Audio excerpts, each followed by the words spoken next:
Well, ladies and gentlemen, today I would like to talk in English because there are some Korean Americans who is not fluent in Korean, so that they could understand what are the issues around the Korean Peninsula, especially coming presidential election in November in the United States has huge impact on the Korean questions as well as competition against People's Republic China. The title of today's comment is based on Yunson's, working at the Brookings Institute, Yunson's article titled "How China Would Tackle a Second Trump Term." How China would tackle a second Trump term. So, according to his summary of his article, by the spring of 2024, China had settled with the reality that the possibility of a second Trump presidency is not only real, but also significant. According to the National Polling Organization 538, by May 22nd, 2024, former U.S. President Donald Trump has a 0.9% lead to President Joe Biden in the national presidential polls at 41.1% versus Biden's 40.2%. The guilty verdict in the criminal trial does not seem to have a major impact over the voters, which still is reflected in a 1.7% lead by Trump, according to 538 on May 30. The result of the U.S. presidential election is hard to predict and could change in any direction until election day. However, it would not be an overstatement to say that Trump has a fair and considerable chance to win. Consequently, Beijing must prepare for a potential escalation with the United States on multiple fronts, as well as heightened uncertainty volatility. What do you think of the result in the coming United States presidential election? Do you have any confidence in predicting who will be reelected? So the main question here is that does Chinese Communist Party prefer Trump to Biden or Biden to Trump? This is the question. So we are predicting as of now that Trump has a little more possibility, but we don't know because there are so many uncertainties. Many things could happen in the future until November presidential election day, something like that. Chinese experts have publicly proclaimed that whoever the winner is, both candidates are poison for China. In their view, Biden might bring more stability to bilateral relations, but his competition strategy has been quite effective economically and diplomatically, leaving China's high-tech industry and diplomatic offensive in limbo. In comparison, Trump's position on U.S. alliances and partnerships and the damage he might cause serves Beijing's strategic agenda in the long run. Yet, in the short term, Trump's unpredictability and his use of maximum pressure will put China in extremely difficult corners, making him the less desirable option from China's perspective. So, uncertainties and some predictions, but we don't know who will be elected as of now. Also, for Chinese officials and elite who had to suffer through the free fall of U.S.-China relations during the last year of the Trump administration, it is mind-boggling and emotionally traumatizing to imagine another Trump term and how China would work with it. However, since China is more on the passive receiving end of the result of the U.S. presidential election, rather than in the position to actively shape the election's result, which candidate China prefers is seen as a null question as of now. After all, it is not China's choice anyway. But given the real prospect that Trump could win the re-election, the pressing question for Beijing is how to tackle Trump, his team, and his China policies. So the main prediction is that the US-China trade war may escalate under Trump. This is a very certain question.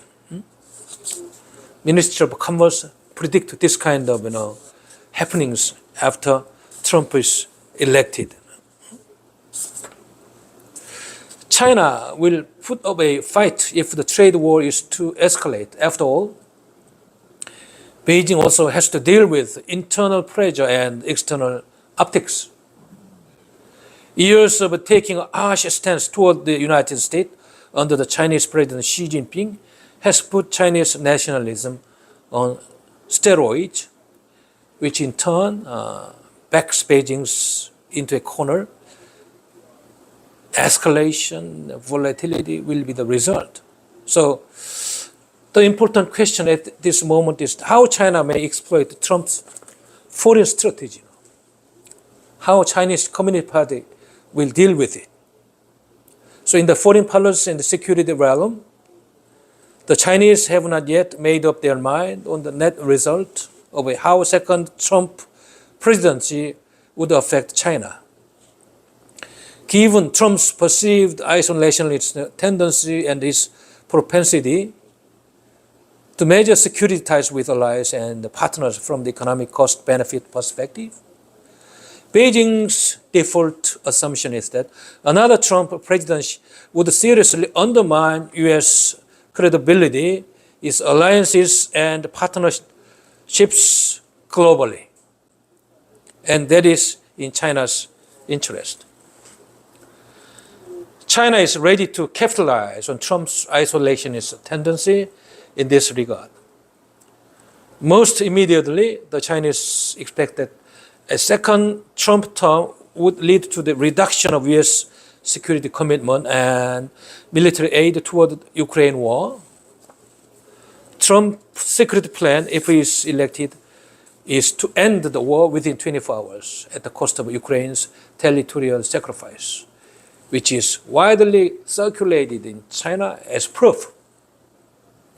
If this happens,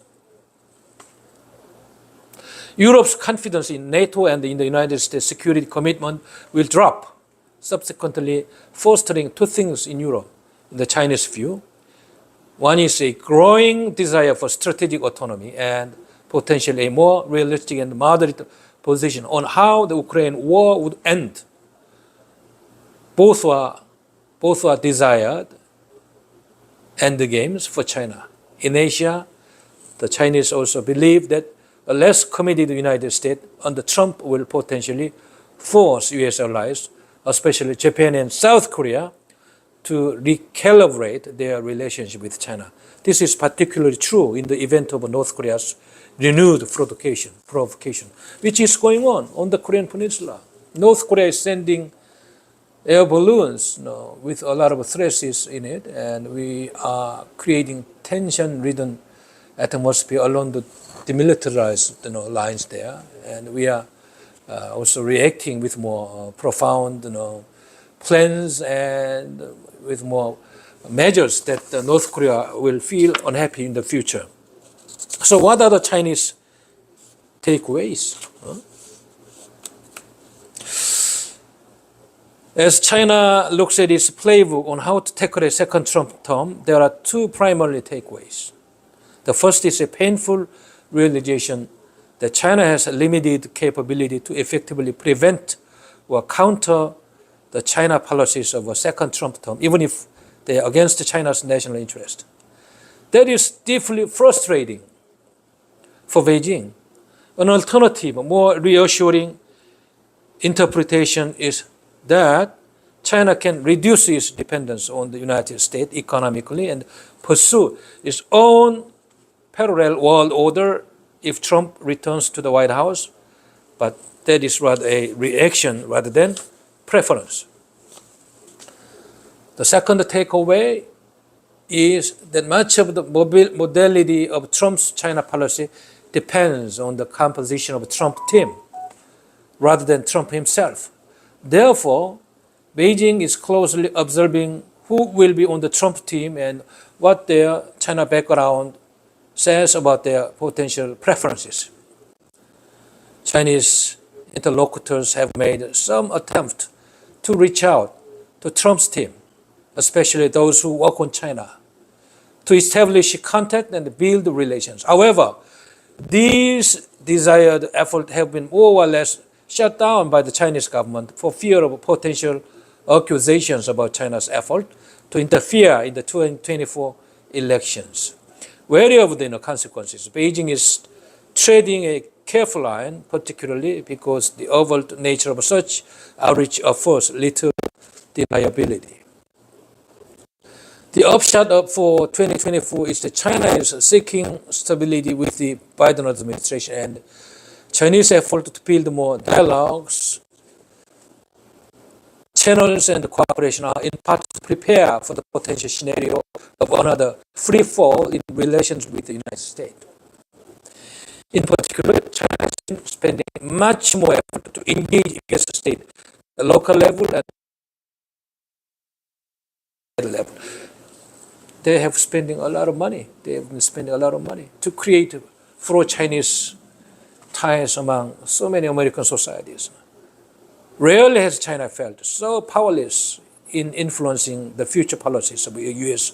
administration as it is regarding Trump. In the past, China was more confident with business ties and believed that U.S.-China tensions had a flaw. That is not the case anymore. Many things have changed. Surely, Beijing will try to stabilize the relationship and pursue coexistence should Trump win. But most of all, China is in the mode of bracing for impact on everything from trade to Taiwan, from political ties to diplomatic relations. So, Beijing is planning something more diplomatic rather than something more military-oriented, measures. So, Trump's position on U.S. alliances and partnerships will be changing also after he's elected.